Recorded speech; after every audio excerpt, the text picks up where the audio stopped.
Dear student, आज हम समांतर श्रेणी का अध्ययन करेंगे। एरिथमेटिक प्रोग्रेशन श्रेणी। तो समांतर श्रेणी किसे कहेंगे,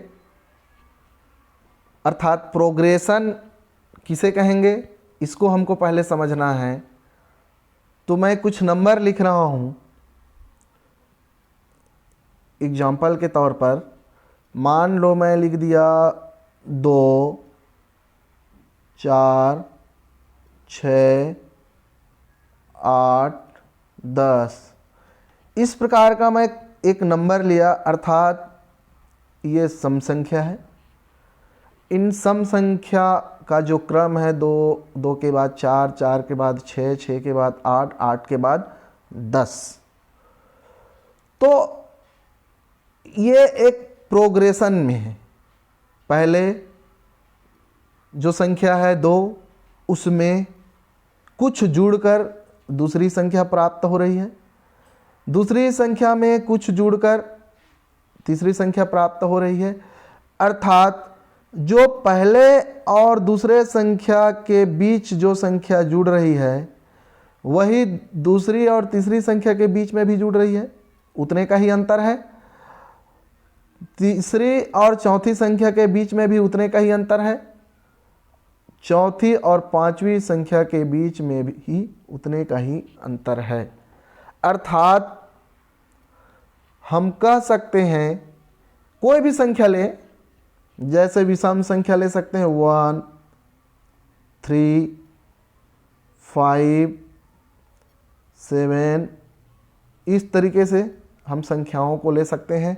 इसमें भी देख लें, जितनी पहली संख्या है उस पहली संख्या में कुछ जुड़कर कुछ संख्या जुड़कर, अर्थात कि धन 2 जुड़कर 3 प्राप्त हो रही है, 3 में 2 जुड़कर 5 प्राप्त हो रही है, 5 में 2 जुड़कर 7 प्राप्त हो रहे। इस तरीके से एक क्रम बना हुआ है, अर्थात एक श्रृंखला बनी हुई है। तो संख्याओं की ऐसी श्रृंखलाएं जिनमें क्रमित संख्याओं के बीच एक निश्चित संबंध हो, श्रेणी कहलाती है। या कहने का मतलब यह है कि श्रेणी में पहले पद के बाद प्रत्येक पद अपने पिछले पद में एक निश्चित संख्या जोड़कर प्राप्त हो रही है।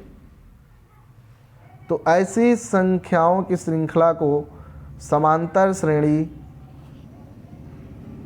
कह सकते हैं। ये श्रेणी है और एक श्रेणी इस प्रकार से भी लिखा जाता है। तो याद रखना, अगर इन संख्याओं के बीच मान लो इस प्रकार का चिन्ह लगा दें, धन या ऋण का चिन्ह लगाएं, तो वो श्रेणी कहलाती है। अर्थात इन दोनों के बीच में कुछ अंतर है। कहने का मतलब है कि प्रत्येक progression, every progression is series, मतलब प्रत्येक प्रोग्रेशन एक सीरीज होती है, लेकिन प्रत्येक सीरीज एक प्रोग्रेशन हो यह सत्य नहीं है। अर्थात प्रत्येक सीरीज एक प्रोग्रेशन हो यह जरूरी नहीं है। इसको आप समझिएगा। आगे देख, तो अर्थात इस श्रेणी का प्रथम पद, एक एग्जाम्पल से हम समझ रहे हैं। मान लो ये श्रेणी एक प्रोग्रेशन हमको दिया गया है, तो इस श्रेणी का प्रथम पद, प्रथम पद 2 है। इसको ए से दर्शाते हैं, स्मॉल ए। सर्वांतर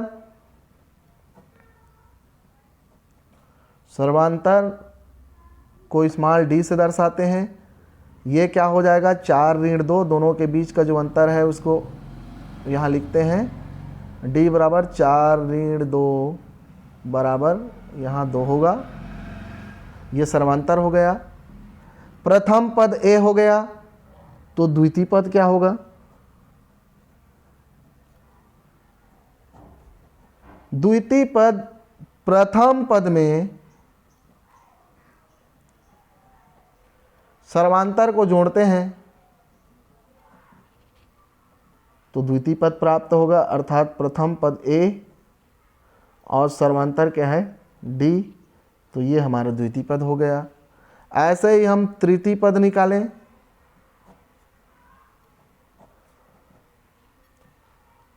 तो प्रथम पद में 2 गुणित सर्वांतर कर सकते हैं जिसको 2D के रूप में लिखते हैं, ये तृतीय पद हो गया। इसी प्रकार आगे निकालते जाएं तो किसी समांतर श्रेणी का nवां पद क्या होगा? nवां पद होने के लिए a धन n ऋण 1 d, ये nवां पद का सूत्र है। अर्थात आप समझना, इसको मैं क्या लिख सकता हूं? a धन तृतीय पद है तो n के जगह 3 लिख दें और ऋण 1 कर दें और d, अर्थात 2 को मैं ऐसा लिख सकता हूँ 3 - 1d। अर्थात इस फार्मूला से तुलना करें तो ये nवां पद का फार्मूला है, तो तीसरे पद के फार्मूला को हम क्या लिख सकेंगे? a + 3 - 1d। इस तरीके से हम प्रथम पद, द्वितीय पद, तृतीय पद और nवां पद ज्ञात कर सकते हैं। हमने एक एग्जाम्पल से आपको समझाने का प्रयास किया है। आगे देखते हैं, एक समांतर श्रेणी 4, 7, 10, 13, तो इसका 10वां पद ज्ञात करना है। कौन सा पद? 10वां पद ज्ञात कीजिए। 10वां पद ज्ञात कीजिए। अगर ऐसे ही बढ़ते जाएं 4, 7, 10, 13, तो आगे इसका 10वां पद क्या होगा, इस उदाहरण के माध्यम से हम समझेंगे। तो देखते हैं, सीधा सीधा हल करके हम निकालते हैं प्रथम पद। हमने प्रथम पद कैसे निकालते हैं इसके बारे में सीखा है। प्रथम पद इसको कहेंगे और प्रथम पद को a से दर्शाते हैं, स्मॉल a से, तो ये 4 हो गया। सर्वांतर निकालना हमने सीखा है। सर्वांतर कैसे निकालते हैं? इसको स्मॉल d से दर्शाते हैं। सर्वांतर द्वितीय पद में प्रथम पद को घटाते हैं, द्वितीय पद में प्रथम पद को घटाएंगे तो d का मान क्या मिलेगा? 7 में 4 को घटा दो, द्वितीय पद 7 है, प्रथम पद है 4, तो 7 में 4 घटाएंगे तो क्या मिला हमको? 3 मिला। ये d का मान निकल गया, अर्थात सर्वांतर निकल गया। और कौन सा पद हमको ज्ञात करना है? तो 10वां पद। तो पदों की संख्या कितनी है? 10 है पदों की संख्या। इसको हम n से दर्शाते हैं, तो n बराबर कौन सा है? 10। इस तरीके से आप लिख लेंगे। और आगे जो फार्मूला हमने बताया है, nवां पद का फार्मूला, जो सूत्र हमने बताया है, nवां पद का जो सूत्र है,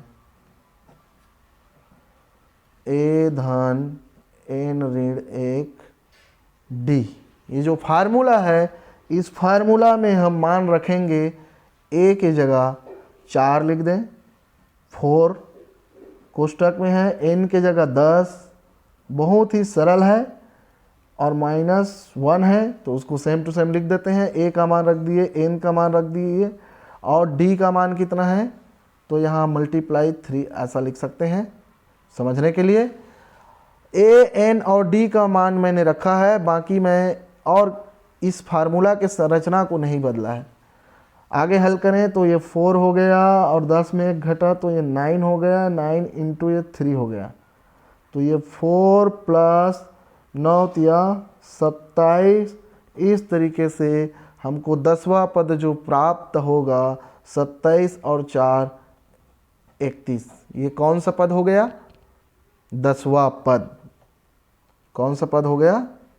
10वां पद हमको प्राप्त हो गया। यहाँ हम इसको टी एन लिख सकते हैं, तो टी एन के जगह हमने टी 10 रख, इस प्रकार से लिख सकते हैं, अर्थात 10वां पद को हम ऐसे उल्लेख कर सकते हैं। ऐसे ही हम किसी समांतर श्रेणी में पदों की संख्या ज्ञात कर सकते हैं। कोई भी श्रेणी ले लें, कोई और दूसरा उदाहरण ले सकते हैं जिस आगे देखते हैं।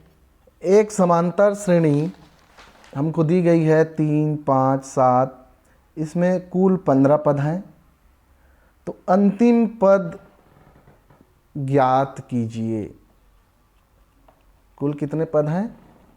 15 पद हैं। तो अंतिम पद क्या होगी? तो जो चीज़ हमको दिया गया है श्रेणी, उसको लिख सकते हैं। श्रेणी जो दिया है 3, 5, 7 इस तरीके से दिया है। कहाँ तक? कुल 15 पद। कितने पद हैं? 15 पद। तो अंतिम पद ज्ञात करना है। तो हम सीधा सीधा माना प्रथम पद को हम ए मानते हैं। प्रथम पद को स्मॉल ए से दर्शाते हैं। प्रथम पद हमारा 3 है।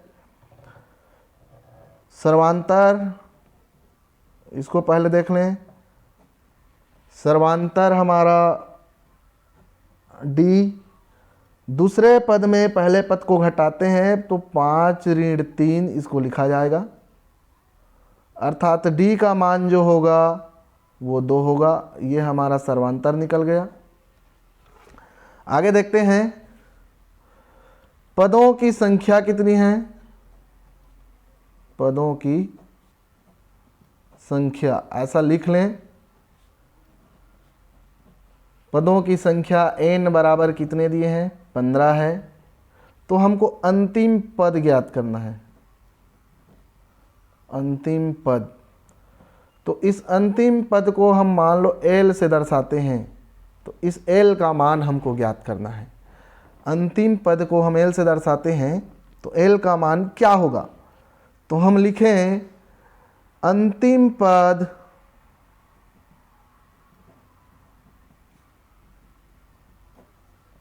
l बराबर वही nवां पद का जो सूत्र है उसको हम यहाँ लिख देते हैं, क्योंकि a का मान हमको पता है, n का मान हमको पता है, d का मान हमको पता है। यहाँ अंतिम पद में हम l को दर्शाए हैं, nवां पद में हम n को दर्शाते। यहाँ उसी nवां पद का जो सूत्र है उसको हमने लिखा है। अब इस फार्मूला के तहत a का मान यहाँ हम रख देंगे 3, n का मान रख देंगे 15 ऋण 1 और d का मान हम रख देंगे 2। तो आंसर क्या होगा? 15 में 1 घटाएंगे तो 14 गुणित 2, 3 धन 14 दूनी 28। इस तरीके से हमको अंतिम पद 31 प्राप्त होगा। 15 पदों तक आप इस तरीके से आप 2-2 का अंतर लेकर चेक कर सकते हैं कि अंतिम पद हमको 31 प्राप्त होगा कि नहीं। इस तरीके से हम समांतर श्रेणी का हल, छोटे प्रश्नों को ऐसे हल करके हम देख सकते हैं। धन्यवाद।